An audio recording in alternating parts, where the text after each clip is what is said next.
So to we are still talking about the process of uh, of specifying things from our cards and from our lists of questions. yeah. Correct. Okay. And what I'm saying is Is that there or is there I not a werewolf? That's a decision that the game master has to make now.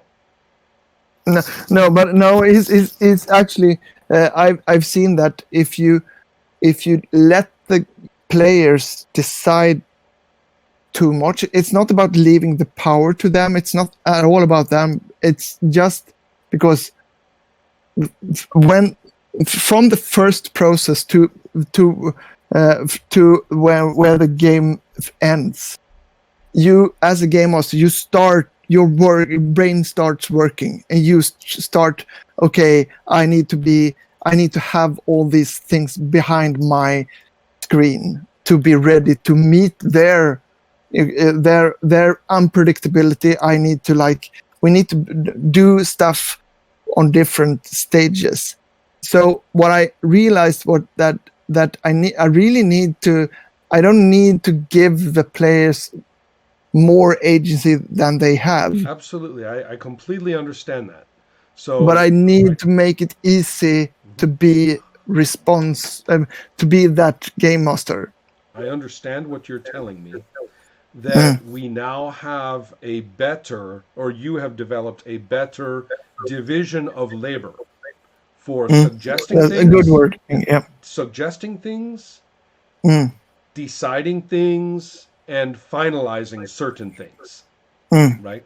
And so at the end of this process, I, the player, am sitting here looking at a rather interesting character, and I'm quite mm, interested, and I know more about the setting now because I've been mm, told a little more, I have contributed a little bit more, mm. and I know more about the setting, and I know how my character relates to it, at least good enough to play as a starting Yeah. point. And as a game master, on the other hand, I am looking at a bunch of active elements of the setting, things that we know are going to do something. Yeah. Okay, and so we know that, and we have arrived at those things in a more collaborative way than Mm. many games, but not in a mess of suggestions and No. socially constructed ways of finding out, right? So we've No. got that, right? And it's somewhat more organized and somewhat more. I'm as a player, I think I would be happy that I have contributed, but I'm also happy that we didn't go through a phase of paralysis and finally just coming up with a solution because we are bored and annoyed. No. Right, so good. We have got through that. So now, if we think of four characters, and I It's know they. actually always three. Okay, Yeah. three characters. Yeah. Oh, I remember that. You're right. That was the case before. But Okay, but, but good. it, you can do it for four, but that's I'm Hola. designing it Too for many three. maybes. Let's say three characters and be happy right now, okay? Yeah. For But our I'm conversation. yeah. Yeah. So if we look at our three characters, and I know this doesn't have to be the case.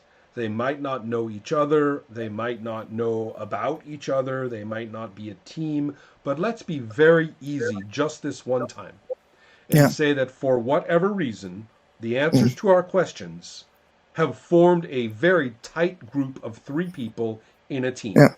Just for, I know it doesn't It's have to be that way, but let's say yeah, but it's we get almost there. always Okay, that. for simplicity's sake, let's say we have arrived there. But it's almost always that in Okay, the premise. sure, So but we have done it this time too, so that's great. mm, So now when we begin play, who says where the characters are?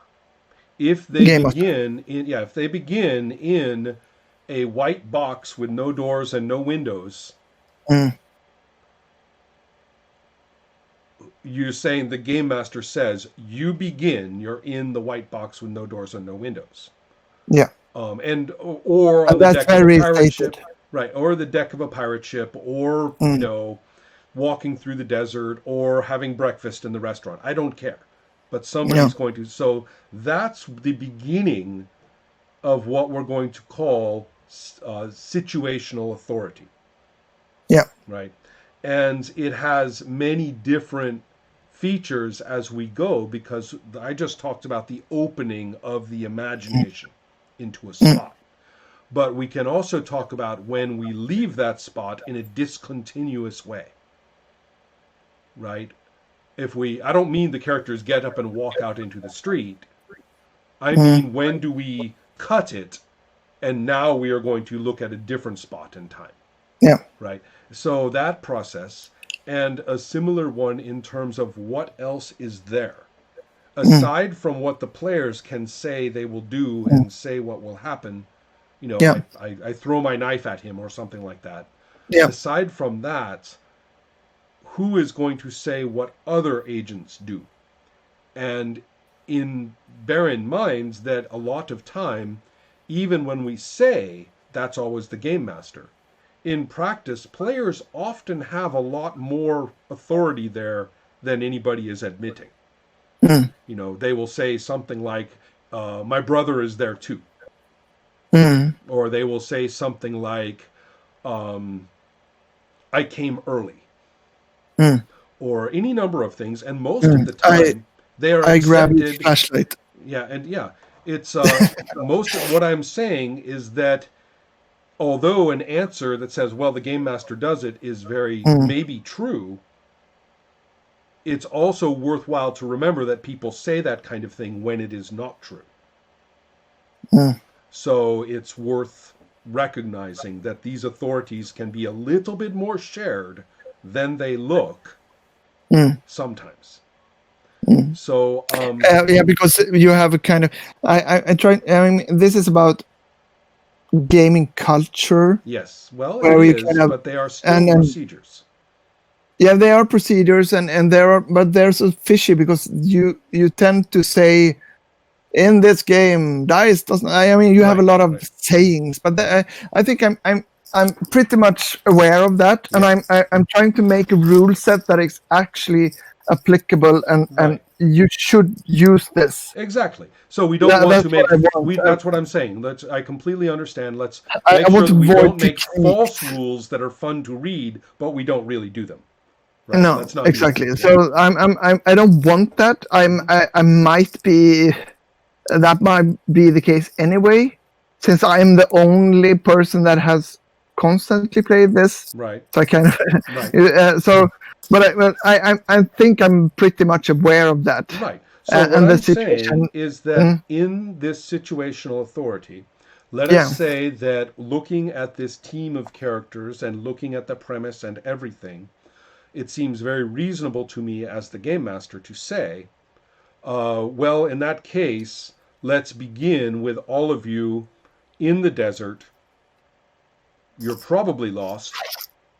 And this is the day where you just have no more water. Yeah. That for me that is given that kind of that is the like pre. Stop me if I'm going into too much details, because we have the premise. That's a very overall like this is the things surrounding the 10 cards. Yes. You have one, and then you have the prologue, and that's a kind of a preface to actual play. Right. Where we are past all of that. I am talking about we are past all of that. Yeah. We are now at the point where we are entering the realm of the active imagination, in which fictional time can occur. Yeah. Okay, we're going to do that. Yeah. And so in that state, it seems to me, given what you said, that although I might say something more about the starting conditions as a player, I don't have authority over it. I can suggest. No. I can test it a little bit, right? I can test it a little bit. I can say, wouldn't I know a little bit about where we are? My guy is the desert expert. Something like that. I can suggest. Yeah. I might even call the system into action by suggesting, but I cannot say. You have, I don't know, because what I've stolen mechanics from, you know, the Glorantha, where you kind of write a story about your character, and then you turn that into like yeah. So I made that to a kind of a real time mechanics. So after each scene, you establish something about your character. That is true. Right. So this is what you're actually talking about. The suggestions, you are, as a player, very much, you're free to say, I bring out my knife and throw it at him. Right. And after that scene, you can write down, I throw knives. Yes. Yeah. I get that completely. But that is not quite the same as what I am talking about. No, because that's only about you. And not only that, but it's folded into the outcomes of what has already happened. And so it is an ongoing thing. So that's fine. It's a way of discovering more about the situation, which is great. So that's very important. But so there's some dynamism via text additions. That's okay.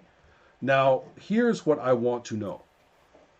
In that fictional situation that we are in, and I don't care if this is the first one, so the characters are a little bit blank with just a little bit written down, or if it is 3 sessions down the road. We have played for a long time with many situations, and so my character sheet is pretty full. Right? I don't care. It doesn't matter. In the middle of this imagined situation, how does anything change? At the end of this scene... What do you mean, what anything? What do you mean, like, what turns how does the story turn this way or that way? Is that what you mean? Too abstract. I mean anything fictional changing. I'm not talking about the story. I'm talking about any component in the fiction that changes. In the beginning of this scene, in this game, some game that we are playing, these 10 goblins... These 10 goblins are alive. They're trying to kill us, and they're alive. Yeah. At the end of this scene, after we have played for a while, they're all dead. Yeah. That's a change. The goblins have changed. Yeah, that's a change. Yeah. I want to know how anything changes in our current situation. Yeah. There is a conflict resolution mechanism, dice rolling. But you will not invoke that until somebody has talked. So tell me about the talking. All right. Okay. What I'm doing as a game master is that I'm kind of on the sense I'm trying to see where do we want the dice to come up to the table. Sure. Mm-hmm. That's what that's one of my responsibilities. I completely understand. Yes. And as a player, they say, okay, they either say it. I mean, you know, in many different. They can say, I want to do this, or I'm doing this, or they just say phrasing is perfectly open. Yeah, whatever. And what I'm doing is like, stop. I think this is a conflict. I want you to roll dice. Are you familiar with my game Trollbabe? Yes, I am, but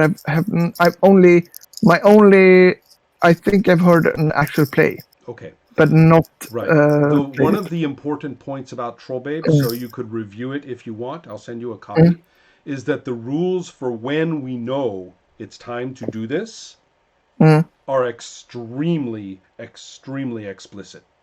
It was first published in 2003, and to my knowledge, it was the first role-playing game where you ever actually knew when and when you did not go to the dice. Always. And so the point is that you have the game master in the position of just working with a fictional situation. Maybe it's all meat this moment. Maybe this is when the sandworms appear. The sandworm women appear, right? And they are hostile. So go to the dice. You know, everyone's like, but no, shut up. The sandworm women are attacking. Pick up the dice, right? Or it could be that the sandworm women have appeared and one of the players is feeling hostile and says, I throw my knife. Okay, time for the dice. So it doesn't matter who has prompted this, but we are going now, right? Mm. So that is what I'm interested in, is once we have established that it is time to move into what I call outcome authority, Mm. that there is no, what are the instruments we're going to use?